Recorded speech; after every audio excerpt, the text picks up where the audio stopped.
তাকে যদি এখন এই বাংলার এই সময়টা নিয়ে প্রশ্ন করা হতো, তিনি সম্ভবত এই যে অবস্থা, সেই অবস্থা দেখে তিনি যাকে বলা হয় জ্ঞান হারিয়ে ফেলতেন। কারণটা হলো 18 কোটি মানুষ, 18 কোটি মানুষ তারা বিভ্রান্ত, ভীষণ রকম বিভ্রান্ত।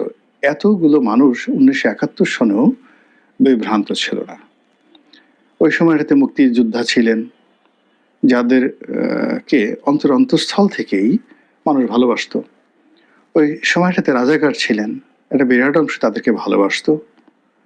ওই সময় আলবদর ছিলেন, আসাম ছিলেন, শান্তি বাহিনী ছিল, পাকিস্তান আর্মিদের দোসর ছিল, এবং ঢাকা বিশ্ববিদ্যালয়ের মতো ক্যাম্পাসে পাকিস্তান আর্মির নাম করা সব দালাল ছিল, সর্বজন শ্রদ্ধেয় দালাল ছিল, যারা মুক্তিযুদ্ধ। আপনি চিন্তা করেন যে আমরা যে আব্বাস উদ্দিনকে খুব সম্মান করি না, আব্বাস উদ্দিন, তো শিল্পী আব্বাস উদ্দিন, তার পরিবার মুস্তফা জামান আব্বাসী, ফেরদৌসী রহমান, এরা সবাই পাকিস্তান প্রেমী ছিলেন, এরা মুক্তিযুদ্ধ বিরোধী শক্তি ছিলেন। আমরা এই যে জহির রায়হানের বড় ভাই মনির চৌধুরী মানে আমাদের রামেন্দ্র মজুমদার, ফেরদৌসী মজুমদার, রামেন্দ্র মজুমদারের হলো সন্বন্ধী, আর সমীক আছারের যাকে বলা হয় বাবা, না সমীক আছারের বাবা না, মনির চৌধুরী, যে কবির চৌধুরীর হলো যাকে বলা হয় বড় ভাই মনির চৌধুরী, কি ছিলেন? পাকিস্তানপন্থী ছিলেন, রাজাকারপন্থী ছিলেন, কিন্তু এরকম সর্বজন শ্রদ্ধা। তাহলে চিন্তা করুন যে 71 সনে যে যুদ্ধ হয়েছে, মারামারি হয়েছে, কিন্তু সমাজটা একটা স্ট্যাবল ছিল এবং যার যার জায়গাতে তারা শতভাগ নিশ্চিত ছিল যে তারাই বিজয়ী হবেন, এবং বিভ্রান্ত ছিলেন না কেউ। সবার মধ্যে একটা আশা ছিল। আওয়ামী লীগ যারা করতেন, প্রচন্ড স্বপ্ন নিয়ে তারা জীবন বাজি রেখেছেন যে আমরাই জিতবো।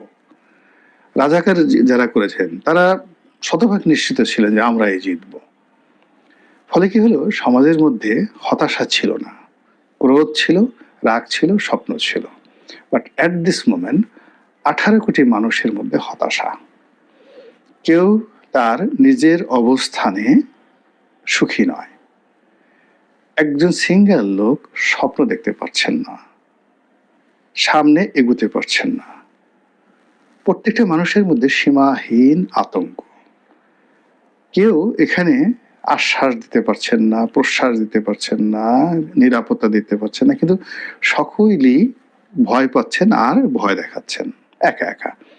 তো এভাবে 18 কোটি মানুষের মধ্যে সম্মিলিতভাবে হতাশা, দুঃস্বপ্ন, আতঙ্ক, ভয়, অভাব, অভিযোগ, নিরাপত্তাহীনতা থেকে শুরু করে যা কিছু রয়েছে সবকিছু টগবগিয়ে ফুটছে। আর যখন এরকম একটা ভয় থাকে, তখন মানুষের মানবিক চরিত্র থাকে না। মানবিক চরিত্র কি? হিদায়া, ভালো এবং মন্দের পার্থক্য করা, ন্যায় এবং অন্যায়ের পার্থক্য করে ন্যায়ের পক্ষে অবস্থান নেওয়া, অন্যায়কে ঘৃণা করা।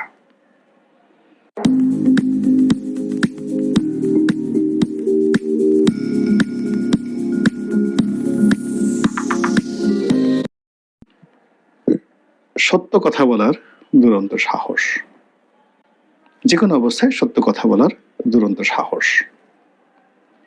এরপর আপনার সামনে যখন আলো আসবে, আধার আসবে, আপনি আলোকে পছন্দ করবেন, আধারকে পরিহার করবেন। আপনার সামনে যখন গোলাপ আসবে আর ধুত্রার ফুল আসবে, আপনি গোলাপের ঘ্রাণ নেবেন, ধুত্রার ফুলের দিকে তাকাবেন না।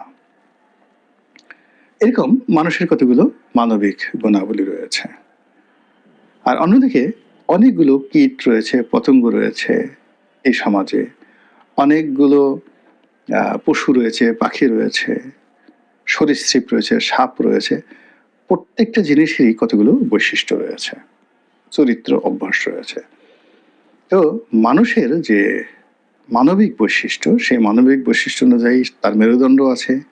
সে সত্য কথা বলবে, সত্য পছন্দ করবে, স্বপ্ন দেখবে, প্রেম করবে, ভালোবাসা দিবে, বিয়ে শাদী এই যে মানবিক গুণাবলী, সেই মানবিক গুণাবলী গত সেই 15 বছর ধরে এই মানবিক মূল্যবোধের উপরে যে অব্যাহত আঘাত এসেছে, সে আঘাতের ফলে মানুষের চিন্তা শক্তি কমে গেছে।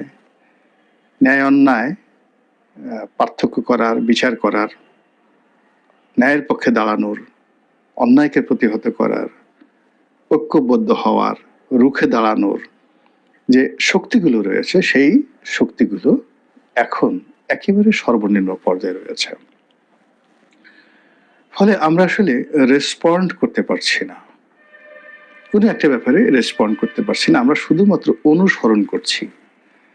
মানে যে কোনো একটা ঘটনা যখন ঘটছে, এই ঘটনা ঘটার সঙ্গে আমাদের যেভাবে রেসপন্ড করা দরকার, সাড়া দেওয়া দরকার, ইয়েস আমি আপনার পক্ষে আছি, এটাই সঠিক, আমি আপনার পক্ষে নেই, আমি আপনার বিরোধিতা করি কারণ আপনি খারাপ পথে আছেন, এই যে রুখে দাঁড়ানোর যে ক্ষমতা, সেই ক্ষমতার একটা সুন্দর একটা কবিতা সেই রচনা করে গেছেন বিখ্যাত এই যে কবি শঙ্খ ঘোষ, মেরুদণ্ড।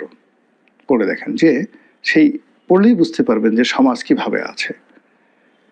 তো সেই জায়গাতে কি হলো, আমরা এখন কোনো কিছুতেই স্থির থাকতে পারছি না, আমাদের আতঙ্ক ভয় সীমাহীন।